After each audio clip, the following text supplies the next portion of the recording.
Hey people, welcome to Blu UK Jazz Dance. I'm going to talk about DISJ. I created a project called DISJ, Dancing in the Spirit of Jazz.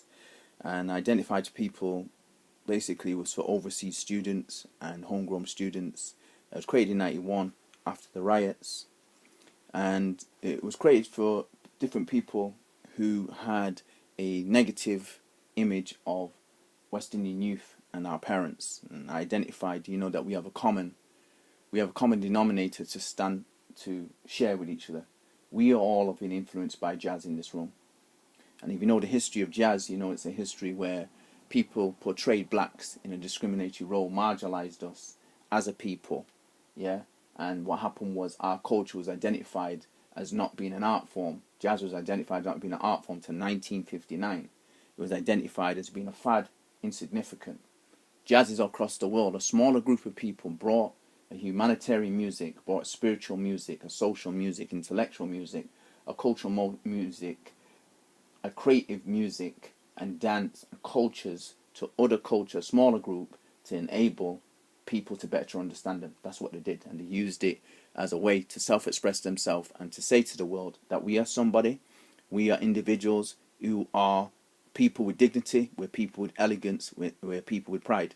That is what jazz was about, and it's not been misunderstood. So basically I used it to socially explore, use it as an avenue, use it as a vehicle, an aid to explore the commonness between us and for them to look into jazz, because when you look at jazz, jazz talks about liberty, jazz talks about freedom, but also it recognizes racism.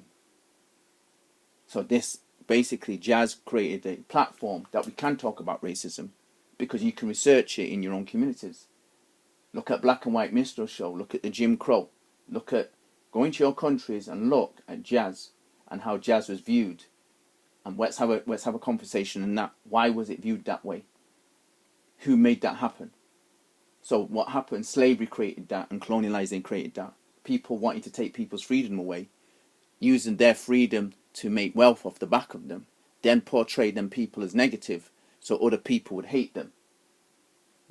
I don't have to lead the subject on racism and discrimination and boom.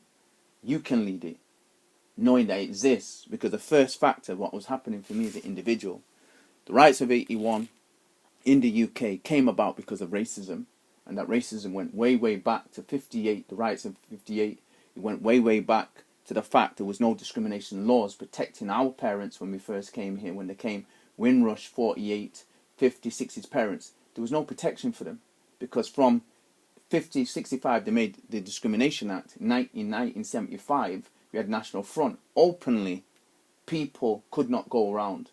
Openly people were calling people niggers, burning people's homes and etc. And yet we had laws, discrimination laws. Well, who was enforcing them? Nobody was.